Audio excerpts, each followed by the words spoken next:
नमस्कार, आपण पाहता हिरकणी न्यूज. हिरकणी न्यूज प्रत्येक क्षण ताज्या घडामोडी आणि महत्त्वाच्या प्रत्येक बातमीसाठी नेहमी तत्पर. सांगलीत सरपंचांच्या पुतण्याला पोलिसांची नदीवर अमानुष मारहाण, एकाची प्रकृती गंभीर. सांगली जिल्ह्यातील ईश्वरपूर जवळील बहे या गावात कृष्णा नदीकाठी मोटर दुरुस्तीसाठी गेलेल्या दोघा सख्या भावांना ईश्वरपूर पोलिसांनी विनाकारण आणि अमानुष मारहाण केल्याचा आरोप करण्यात आला आहे. अवधूत धनाजी पाटील वय 20 आणि विराज सुरेश पाटील वय 19 दोघे राहणार नेरली तालुका वाळवा अशी ह्या मारहाणीत गंभीर जखमी झालेल्या तरुणांची नावे असून अवधूत याला उपजिल्हा रुग्णालयात दाखल करण्यात आला आहे.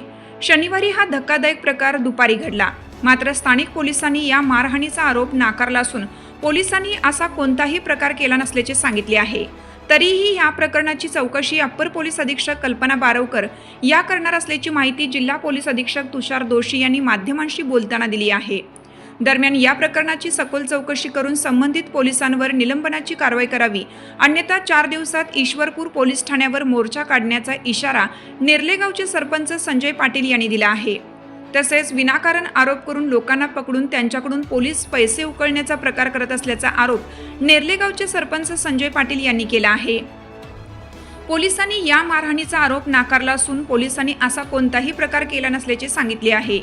तरीही या प्रकरणाची चौकशी अप्पर पोलीस अधीक्षक कल्पना बारवकर या करणार असल्याची माहिती जिल्हा पोलीस अधीक्षक तुषार दोशी यांनी दिली आहे. आपल्या हिरकणी न्यूज चॅनलला लाईक करा, शेअर करा आणि सबस्क्राईब करायला विसरू नका आणि रहा अपडेट.